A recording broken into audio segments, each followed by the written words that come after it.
안녕하세요, 여러분. 나는 왓슨입니다.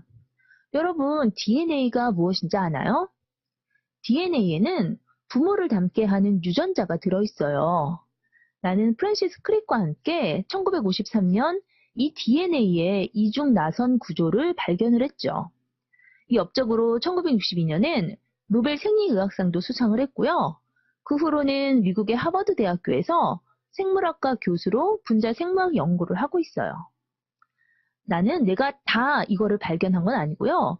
여러 학자가 연구해서 얻은 그 DNA의 부분적인 지식들을 종합해서 드디어 DNA 구조를 밝혀낸 거죠. 이게 오늘날 유전공학이 발달하는 출발점이 되었고요.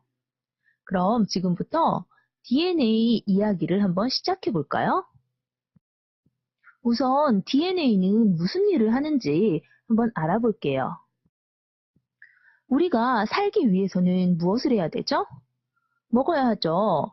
몸에서 필요한 물질을 얻고 그리고 에너지를 얻기 위해서 우리가 먹는데 먹었을 때 살이 되거나 힘이 되기 위해서는 아주 복잡한 과정을 거쳐야 돼요. 이 복잡한 과정은 하나하나의 세포들에게 일어나는데 마치 이렇게 관현악단에서 여러 가지의 악기가 모여서 아름다운 음악이 되듯이 여러 가지 복합적인 과정이 조화롭게 일어나야 돼요. 그러면 무엇이 세포에게 일을 하게 하고 세포가 하는 일을 조절할까요? 바로 DNA예요. 세포는 세포 질과 핵으로 나누어질 수 있는데요. 세포 중심에 있는 핵에 바로 DNA가 있어요. 그리고 각 세포 안에서 일어나는 일은 바로 이 DNA의 지시에 의해서 진행이 되지요. DNA가 하는 일은 뇌의 지시를 받기도 해요. 그런데 뇌도 세포로 되어 있고 뇌 세포도 그 안에 있는 DNA의 조절에 의해서 일을 하니까 결국 우리 몸에서 일어나는 일을 지휘하는 것은 모두 DNA라고 할 수 있겠네요. 그동안 DNA라고 한다면 유전자, 유전 정보라고만 들었을 텐데 갑자기 세포 안에서 일어나는 일들을 조절한다고 하니까 좀 이상하다고요? 그럼 그동안 들어왔던 DNA는 무엇인지 다시 한번 생각해 볼까요? 혹시 주라기 공원이라는 영화 봤어요? 호박 속에 들어있는 공룡의 DNA로 공룡을 만들어낸다는 얘기예요. 바로 DNA가 무엇인지 잘 알려주는데요. 바로 DNA 안에는 몸을 만드는 정보가 다 들어있어요. 여러분이 엄마 아빠를 닮게 되는 이유는 무엇이죠? 엄마 아빠가 물려준 DNA에 따라서 우리 몸이 만들어졌기 때문이죠. DNA를 어떻게 물려받냐 하면 엄마의 난자에는 엄마의 DNA가, 아빠의 정자에는 아빠의 DNA가 들어있어서 이게 두 개가 합쳐져서 우리한테 전달이 되는 거죠. 그래서 자식은 부모의 어느 한쪽만 닮지 않고 양쪽을 골고루 닮게 되죠. 지금까지 이야기한 DNA가 하는 일을 한번 정리를 해볼까요? 우선 첫 번째, 세포가 하는 일을 조절을 한다고 했죠? 그리고 두 번째, 유전 정보의 역할을 하죠. 결국 살아가기 위해서는 DNA가 꼭 필요하고 우리와 닮은 자손을 낳는데 DNA가 꼭 필요하다는 것이에요. DNA가 어떻게 생겼는지 궁금하다고요? 그럼 어떻게 생겼는지 같이 알아볼까요? 세포의 모양은 여러 가지가 있어요. 신경세포처럼 이렇게 전선 모양으로 긴 것도 있고요. 사람의 난자는 사람에서 가장 큰 세포예요. 그리고 세상에서 가장 큰 세포는 바로 이 타조알이고요. 이제 세포 안으로 들어가 볼까요? 세포 가운데에 이렇게 공 모양의 커다란 기관이 보이죠? 이게 바로 세포핵이에요. 이 세포핵 안에는 굵은 실 같은 것이 퍼져 있는데 그것이 바로 염색사라는 거예요. 이 염색사 안에 바로 DNA가 들어있어요. 그러면 염색사 안의 DNA는 어떤 모습일까요? 이 염색사는 세포가 분열될 때는 뭉쳐가지고 이렇게 염색체라는 것이 되는데요. 염색이 잘 된다고 해서 붙여진 이름이에요. 염색체를 약간 풀어가면 이렇게 실 같은 모양의 염색사가 나오고 이 염색사를 계속 더 풀어나가면 바로 DNA가 나와요. 어떻게 생겼냐고요? 바로 이렇게 실같이 기다란 모양이에요. 사람의 세포는 세포 하나하나마다 46개의 염색체가 있어요. 이 염색체에 있는 DNA를 모두 꺼내서 읽는다고 하면 약 1.8m가 된대요. 근데 사람 몸의 세포가 몇 개인 줄 아세요? 약 60조 개라고 해요. 그러니까 사람의 세포에 있는 DNA를 모두 꺼내서 읽는다면 태양을 몇십 번이나 왔다 갔다 하고도 남을 만한 길이래요. 정말 엄청나죠? 끊어지기 쉬운 실은 막대나 실패 같은 데에 감아 놓으면 좋겠죠? 마찬가지로 DNA도 실 모양이어서 끊어지기가 쉬워요. 그래서 이렇게 생긴 구슬 모양의 단백질에 감아 놓아요. 이렇게 감아 놓은 DNA를 겹쳐서 꼬면 염색사가 되고요. 그리고 염색사를 더 심하게 꼬면 염색체가 돼요. 세포가 분열할 때는 염색체가 풀어진 상태로 있으면 염색사를 나눠 갖기도 어렵고 끊어지기도 쉬우니까 염색체를 뭉쳐서 운반하기 좋게 염색체로 만드는 거예요. 그림은 세포가 분열하는 과정을 나타낸 것인데요. 세포 양쪽에서 나온 끈이 여기에 있는 염색체를 끌어가고 있는 모습이 보이죠. 만약 염색사가 그대로 있으면 이렇게 양쪽으로 끌어가기 어렵기 때문에 이렇게 똘똘 뭉쳐놓은 형태의 염색체로 변하는 거예요. DNA가 왜 이렇게 기다란 실 모양으로 되어 있냐면요. 많은 정보를 간직하기 위해서 그래요. 이 실 같은 DNA 어떤 부분에는 눈꺼풀 유전자가, 또 피부 유전자가, 머리카락 유전자가 일렬로 쭉 입력되어 있어요. 그리고 DNA가 실 모양인 또 하나의 중요한 이유는 유전 정보를 읽기 편하게 하기 위해서 그렇게 되어 있어요. 만일 유전 정보가 밀가루 덩어리와 같은 그런 물질 속에 폭 들어가 있으면 꺼내서 읽기가 어렵겠죠. 하지만 DNA는 일렬로 쭉 입력되어 있어서 평상시에는 조금 감겨 있다가 필요한 부분만 펴서 그 정보를 읽을 수가 있으니까 편리하겠죠. DNA는 실 모양을 하고 있는데 좀 더 자세히 보면 이렇게 그림과 같이 꼬여있는 사다리 모양을 하고 있어요. 이 사다리는 뉴클레오타이드라고 하는 조그만 분자들이 사슬처럼 쭉 연결되어 있어서 DNA는 사슬 분자라고 할 수 있어요. DNA는 이중 나선 구조를 하고 있다라고 얘기를 하는데요. 두 겹이 꼬여서 있는 모양이라는 뜻이에요. 바로 이것이 내가 동료 학자 크릭과 함께 발견한 바로 DNA의 구조예요. DNA에는 유전 정보가 어떻게 담겨 있을까요? 이번에는 DNA의 암호에 대해서 알아보아요. DNA에는 유전 정보가 어떻게 담겨 있을까요? 가와 나 중에서 어느 것이 의미를 갖기에 유리할까요? 가는 윗부분의 모양이 다 똑같이 생겼죠. 근데 나는 모양이 여러 가지이기 때문에 이 배열하는 순서에 따라서 다양한 의미를 가질 수가 있어요. DNA도 이렇게 다양한 모양과 순서로 연결되어 있어서 정보를 다양하게 담고 있어요. 사다리 모양의 DNA를 벌리면 다음 그림과 같은 모습이 되고 위의 모습이 네 가지 서로 다른 모양을 갖는데 이 하나하나를 뭐라고 부르냐 하면 뉴클레오타이드라고 불러요. 그리고 각각 A, T, C, G라고 이름을 붙여줘요. 자세히 보면 A는 T하고 C는 G하고 짝이 맞아서 결합을 할 수 있고 마치 실 두 가닥을 꼬아서 만든 그런 실 같은 모양이 되죠. A와 T 그 다음에 C와 G 사이의 결합은 수소결합이라는 것을 하는데요. 이 수소결합은 결합의 세기가 조금 약해요. 그래서 DNA의 두 가닥은 쉽게 벌려지고 필요할 때 정보를 읽을 수 있는 거예요. DNA는 한쪽 가닥의 문자 순서를 알면 다른 쪽 가닥은 저절로 알 수 있어요. 왜냐하면 A는 T하고만, 그 다음에 G는 C하고만 결합한다고 했죠. 만약에 한쪽 가닥의 DNA를 이루는 뉴클레오타이드 순서가 쭉 이렇게 되어 있다고 한다면 다른 쪽 가닥의 순서는 어떻게 될까요?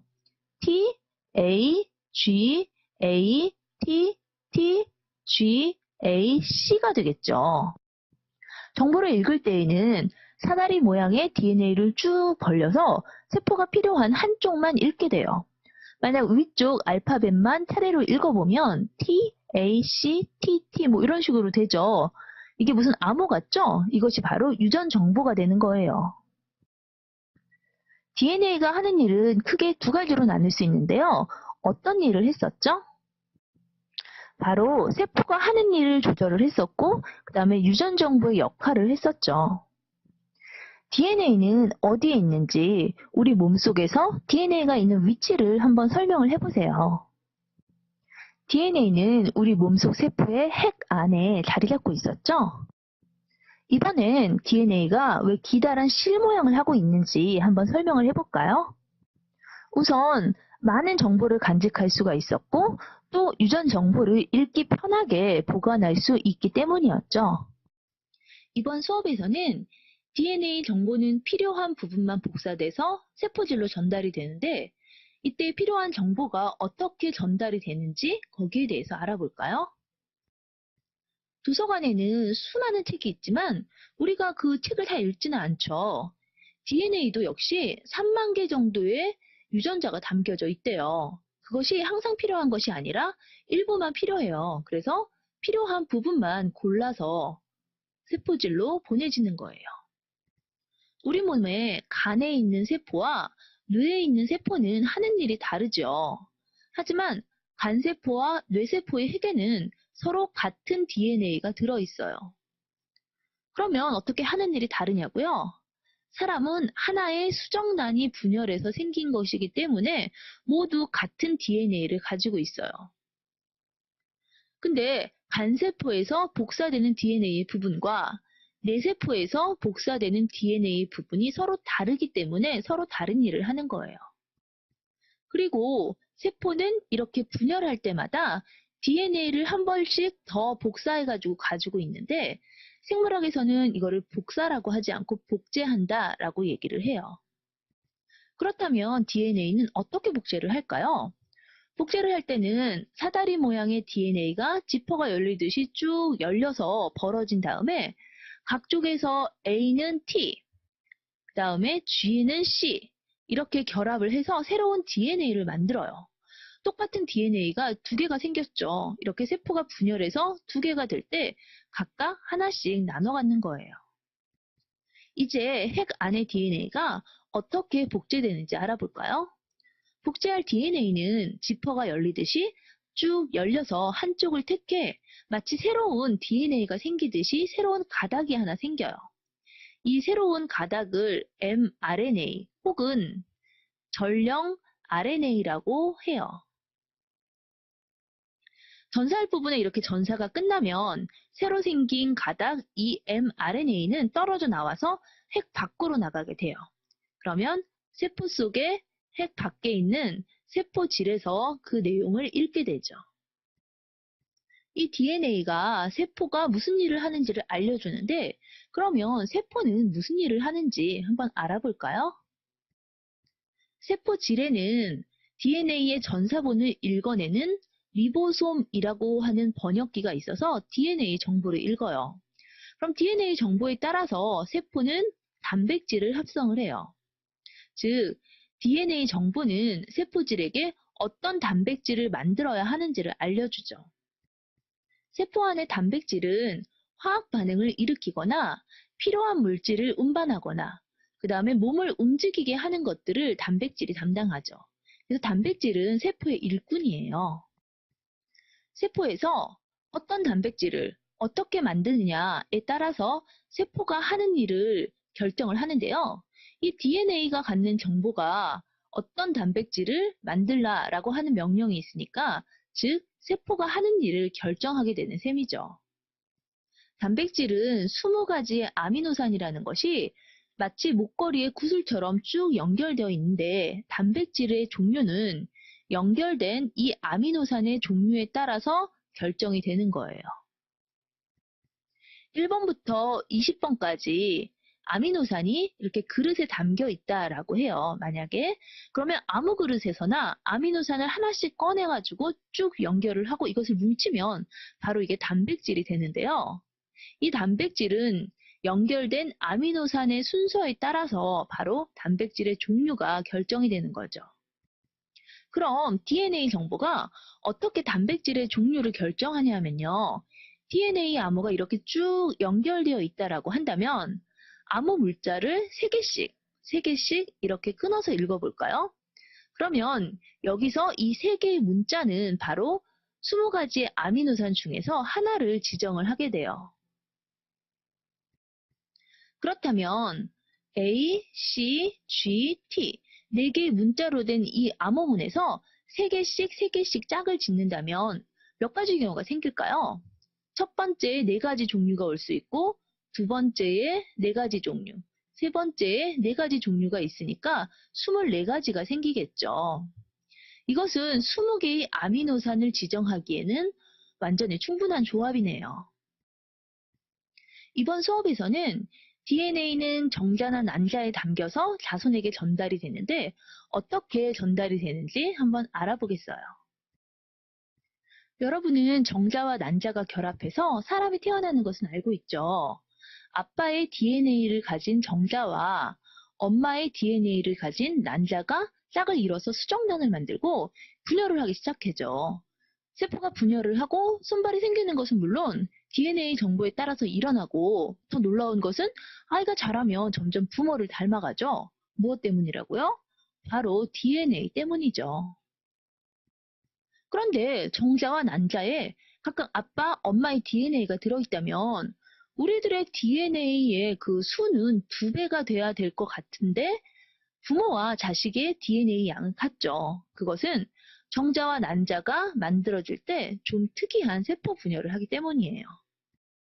세포 안에는 염색체가 있는데 사람은 46개의 염색체를 가지고 있어요. 엄마와 아빠한테서 1개씩 물려받기 때문에 얘네 둘은 서로 모양과 크기가 같은 상동 염색체라고 부르는데요. 23개의 염색체 중에서 1번부터 22번까지 22쌍은 같고 나머지 하나는 달라요. 이 다른 것을 성염색체라고 하는데요. 남자는 XY, 여자는 XX의 성염색체를 갖게 돼요. 생식세포를 만들 때는요. 여러분, 생식세포에는 뭐가 있죠? 정자와 난자가 있죠. 이거를 만들 때는 23쌍의 염색체에서 각각 1개씩만 선택해서 넣어주죠. 그럼 정자에는 몇 개의 염색체가 들어있겠죠? 23개가 들어있겠죠. 그래서 수정란은 정자 23개, 그 다음에 난자 23개가 만나서 46개의 염색체를 가지게 되어서 부모와 자손이 같은 양의 DNA를 갖게 되는 거예요. 우리 DNA를 여태까지 많이 배웠는데요. 흔히 듣게 되는 이 유전자랑 DNA는 어떻게 다른지 한번 알아볼까요? 우리들의 생김새는 유전에서 형질이라고 하는데요. 이 형질은 바로 유전자가 결정을 해요. 그런데 DNA는 무엇이고 유전자는 무엇이냐고요? 이 DNA는 아주 기다란 끈 모양으로 암호문 같은 것이 쭉 일렬로 입력되어 있다고 했죠. 근데 이 중에서 모두가 유전자로 작용하는 것은 아니고 그 중에서 일부만 의미 있는 정보, 즉 유전자로 작용을 해요. 그리고 나머지 부분은 인트론이라고 하는데 이것은 비발현 부위라는 뜻이에요. 기나긴 DNA라는 도로에 군데군데 집이 보이죠. 이 집이 있는 곳에만 유전자가 있다라고 한다면 DNA에서는 유전자가 차지하는 부분은 아주 적다라는 것을 알 수가 있어요. 쌍둥이는 왜 똑같이 생겼냐 하면요. DNA가 같아서 그것에 포함되어 있는 유전자가 같기 때문에 똑같이 생긴 거예요. 쌍둥이는 수정란이 분열해서 2개의 세포가 되었을 때 이것이 각각 떨어져서 각각의 사람으로 자란 거예요. 그런데 세포가 분열하기 전에 여기서 DNA를 복제해서 똑같이 나눠 가졌기 때문에 2개의 세포에 있는 DNA는 서로 똑같아요. 우리는 하나의 형질에 아빠와 엄마로부터 각각 하나씩 2개의 유전자를 물려받는데 그림에서 아빠가 준 염색체에는 곱슬머리 유전자가 있고 엄마가 준 염색체에는 고든머리 유전자가 있다라고 했을 때 둘 중 2개가 다 나타날 수가 없겠죠. 둘 중 하나가 나타나는데 멘델은 이렇게 활동하는 유전자, 밖으로 나타나는 유전자를 우성이라고 하고 활동하지 않는 유전자를 열성이라고 했어요. 유전자에 대한 나머지 이야기를 하면요. 게놈이라는 말 들어보셨나요? 염색체는 짝을 이루고 있죠. 그중 한 세트의 염색체가 가지고 있는 DNA를 모두 합하는 것을 게놈이라고 해요. 그래서 보통 세포에는 두 개의 게놈이 들어있고 정자나 난자에는 한 개의 게놈이 들어있는 거죠. 그리고 사람의 유전자는 다른 생물에 비해서 월등하게 많을 것 같죠? 그렇지만 복어의 일종인 자주복이라는 유전자는 약 32,000에서 4만 개의 유전자를 가지고 있는데 이게 사람과 비슷하대요. 사람은 굉장히 우수한데 이런 하등한 생물과 별 차이가 없다는 것이 이상하게 들리죠. 하지만 사람은 그 유전자를 활용할 수 있는 능력이 뛰어나다고도 볼 수 있고 자손을 교육할 능력이 있어서 유전자 이상의 능력을 발휘할 수 있다고 생각하면 돼요. 정리하는 문제 풀어볼게요. 부모님의 DNA가 자녀에게 전달이 되어도 자녀의 DNA 수는 2배로 늘지 않고 같은 양을 유지하죠. 그 이유는 무엇이죠? 엄마와 아빠로부터 각각 하나씩 염색체를 받죠. 그렇기 때문에 염색체 수가 2배로 늘어나진 않죠. 게놈이란 무엇이라고 했죠? 우리말로는 유전체라고 하는데요. 세포에는 유전자가 짝을 이룬 23쌍의 염색체가 있죠. 그중 한쪽의 유전자를 모두 합한 것을 게놈이라고 하죠. 세포에는 2개의 게놈이, 정자와 난자에는 1개의 게놈이 있죠. 이상이 생긴 정자와 난자가 자손에게 전달되면 돌연변이가 생기게 돼요. 그러면 DNA 이상에 대해서 한번 알아볼까요? 그림을 한번 볼까요? 여기 둥글고 예쁘게 생긴 적혈구와 난 모양으로 생긴 적혈구가 보이죠? 적혈구가 이렇게 난 모양으로 뾰족하게 생기면 뾰족한 부분이 혈관벽에 자꾸 걸려서 이 난 모양의 적혈구는 잘 부서져요. 혈액 속의 적혈구는 산소를 운반을 하는데 적혈구에는 산소와 결합하는 헤모글로빈이라는 붉은색 단백질이 가득 있어요. 산소는 적혈구라고 하는 버스를 타고 폐에서 몸으로 가는데 이 헤모글로빈이 바로 산소가 앉는 좌석이다라고 생각하면 돼요. 그런데 이 버스인 적혈구가 쉽게 부서지면 그 속에 있는 산소를 운반할 수가 없으니까 산소가 부족하겠죠. 그래서 뇌에 산소가 부족할 때 어지럽다라고 느끼게 되는 빈혈이 생기게 되는데요. 그러면 난 모양의 적혈구에 들어있는 이런 이상한 헤모글로빈은 왜 생겨나는 걸까요? 정상적인 헤모글로빈을 만드는 유전자의 DNA 암호문은 다음과 같아요. 그런데 끝에서 5번째의 A가 이렇게 T로 바뀌면 이렇게 되겠죠. 그러면 다른 아미노산이 결합을 하게 되고 다른 아미노산에 따라서 다른 종류의 단백질이 생기게 되겠죠. 그렇기 때문에 다른 이상한 헤모글로빈이 생겨서 난 모양의 적혈구가 생기게 되는 거예요. 이 유전자로 작용하는 부분의 암호문에 하나만 바뀌어도 이렇게 문제가 생길 수 있어요. 그러면 왜 DNA의 암호문에 이상이 생기는 걸까요? 그거는 자외선이나 화학약품, 방사능 때문이라고 하는데 아직 분명하게 밝혀지지는 않았어요. 만약 정자가 갖는 헤모글로빈 DNA의 암호문 중에 하나가 바뀌었다고 생각을 해보세요. 그러면 아기가 갖는 헤모글로빈은 모두 이상이 생겨서 적혈구가 모두 난 모양으로 생길 수가 있겠죠. 이렇게 정자와 난자의 DNA 이상이 자손에게 전달되는 것을 뭐라고 그러냐면 돌연변이라고 하는데 돌연변이는 자손에게 전달될 수도 있기 때문에 아주 위험하다는 걸 기억해 두세요. 염색체는 DNA가 뭉친 거라고 했죠. 만일 염색체의 일부가 세포가 분열하는 과정에서 잘려 나간다면 어떻게 될까요? 특히 정자나 난자 안에 들어있는 염색체의 일부가 없다면 어떻게 되냐면 아기는 분명 여러 가지 질병을 가지고 태어나거나 태어나기 전에 죽을 수도 있어요. 이렇게 염색체가 잘려 나가는 돌연변이가 있는 반면 염색체의 수가 이상이 생긴 돌연변이도 있어요. 이 경우도 여러 가지 이상이 생기거나 어릴 때 죽게 되는데 여러분도 잘 아는 다운 증후군은 사람의 염색체 중에서 21번째 염색체가 3개가인 경우예요. 원래 2개여야 하는데요. 이럴 경우엔 지능이 아주 낮고 수명이 짧은 돌연변이가 생겨요. DNA나 염색체 이상으로 생기는 이런 유전병을 우리는 진단할 수는 있지만 아직 충분히 치료하지는 못하고 있어요. 전에 어떤 유전자의 이상으로 ADA라는 병에 걸려서 병균과 싸울 능력을 잃어버린 신디 커설이라는 소녀가 있었는데 이 소녀가 그려준 나에 대한 초상화예요. 어때요? 멋지게 생겼나요? 이 소녀의 혈액에 들어있는 많은 수의 면역세포를 수출을 해서 정상 유전자를 넣어주었어요. 그랬더니 완벽하지는 않지만 어느 정도 면역 기능이 생겼어요. 하지만 유전자 요법을 이용해서 유전병을 치료하다가 실패한 경우도 아주 많아요. 아직 이런 유전자 요법이 유전병 치료에 안전하게 활용되기까지는 많은 어려움이 있지만 머지않아 많은 문제를 극복하고 이 유전자 요법으로 유전병을 치료하는 시대가 오리라고 생각해요. DNA를 자르고 붙이면 새로운 생물을 만들 수가 있겠죠? 이렇게 자르고 붙인 DNA가 우리 생활에 어떻게 이용되는지 한번 알아볼까요?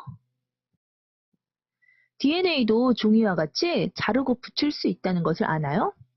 DNA를 이렇게 가위같이 자르는 효소가 있는데 원래 세균이 가지고 있던 걸로 제한효소라고 불러요. 그리고 DNA를 붙이는 이 풀은 보통 세포에도 많이 들어있는 DNA 연결 효소예요. 그러면 한 생물의 DNA를 잘라서 다른 생물의 DNA에 연결시키면 어떻게 될까요? DNA를 받은 그런 생물의 특징이 나타나요. 이런 기술을 DNA 재조합이라고 하고 혹은 유전자 조작이라고 해요. 많이 들어봤죠? 요즘 많이 나오는 단어예요. 재조합 DNA를 대량으로 만들려면 세균이 가지고 있는 플라스미드라고 하는 DNA가 이용이 돼요. 이렇게 동그랗게 생겼는데요.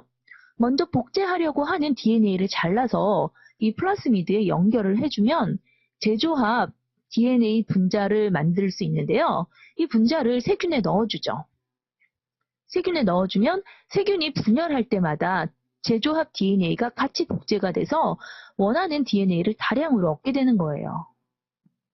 당뇨병 치료제로 쓰이는 인슐린 들어봤나요?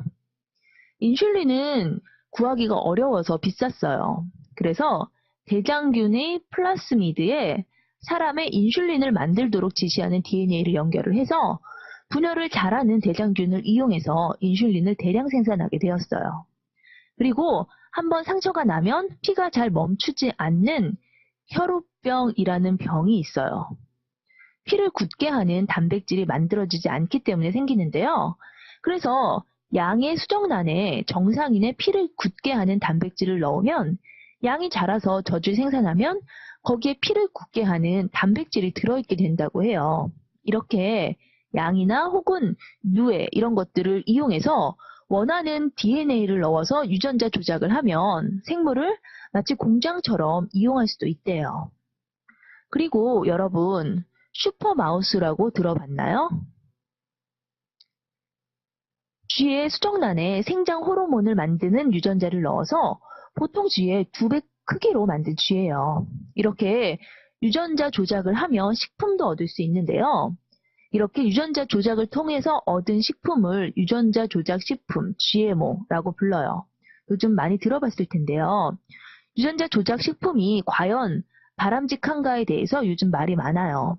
쉽게 말해 없던 생물을 만드는 것이 생태계의 파괴로 우리가 알지 못하는 사이에 생태계 파괴로 이어지지 않을까 하는 걱정이죠. 우리의 지혜를 모아서 문제점에 대해서 잘 대처해 나가도록 해야 되겠죠? DNA에도 사람의 엄지손가락 같이 지문이 있어요. 그럼 DNA 지문이 어떻게 만들어지는지, 이것으로 범인을 어떻게 잡을 수 있는지 한번 알아볼까요? 엄지손가락의 지문이 다르듯이 DNA가 서로 다르다라는 것을 나타내는 것을 DNA 지문이라고 하는데요. 다음 사진은 제프리스가 최초로 발견한 DNA의 지문이에요. 그럼 DNA 지문은 어떻게 만드는지 설명해 줄게요. DNA를 자르는 가위는 무엇이라고 했죠? 바로 제한효소죠. 그런데 이 제한효소는 DNA의 특정한 부분만 잘라요. 예를 들어서 어떤 효소가 있을 때 그 효소는 만약 ATCT라고 DNA가 있을 때 T와 C 사이만 잘라요. 이런 식으로 어떤 한 가지 제한 효소로 서로 다른 두 사람의 DNA를 자른다면 두 사람의 DNA의 조각은 특정한 부분만 잘리니까 이렇게 다르게 되겠죠. 이 토막을 쭉 늘어놓으면 이게 바로 DNA의 지문이 되는 거예요. 그러면 DNA 지문을 이용해서 범인을 어떻게 잡냐고요? 만약 범인의 혈액을 가지고 있다면 그 혈액의 세포에서 DNA를 얻을 수가 있어요. 이 DNA로 바로 DNA 지문을 만들어서 용의자의 혈액에서 나온 지문과 비교를 하면 되겠죠. 다음에 DNA 지문을 보면 용의자의 셔츠에 묻은 혈액의 DNA 지문 중에서 집주인의 DNA 지문과 같은 것을 확인할 수 있죠. 그러면 집주인의 피가 용의자의 옷에 묻어 있으니까 용의자가 진짜 범인이라고 확신할 수 있겠죠. 마지막으로 DNA와 우리의 앞날에 대해서 잠깐 생각을 해볼까요? 미래에는 나쁜 유전자를 좋은 유전자로 마음대로 바꾸게 될지도 모르고 유전병으로 고생하게 되지 않을지도 몰라요. 하지만 그런 기술을 얻을 때까지 실험 대상들은 위험할 수가 있고 모두 좋은 유전자만 가지려고 하니까 좋은 유전자를 가진 사람과 그렇지 않은 사람 사이에 계급 차이 같은 것도 나타날 수가 있겠죠. 아무튼 과학의 능력이 인류의 미래를 위해서 잘 이용이 되도록 계속 노력해야 되겠죠. 정자와 난자의 DNA에 생긴 이상이 자손에게 전달되는 것을 무엇이라고 했었죠? 바로 돌연변이라고 했었죠. 돌연변이는 유전 물질이 복제되는 과정에서 우연히 발생하는 그런 자연 발생적인 요인이나 혹은 방사선, 화학물질 같이 외부 요인에 의해서도 발생이 되죠. DNA를 자르고 붙일 때 쓰는 가위와 풀과 같은 존재를 각각 무엇이라고 했었죠? DNA를 자르는 가위와 같은 존재를 제한 효소라고 하고 자른 DNA를 붙이는 풀과 같은 존재를 DNA 연결 효소라고 했었죠. 내가 DNA 구조를 발견한 지도 50년이 넘었어요. DNA 구조를 밝히면서 생물의 유전 비밀이 밝혀지게 되고 유전공학이 발달했죠. 아직은 모든 유전자의 위치가 밝혀진 것도 아니고 현재까지 밝혀진 유전자는 그렇게 많진 않아요. 나머지 과제는 여러분이 풀어주세요.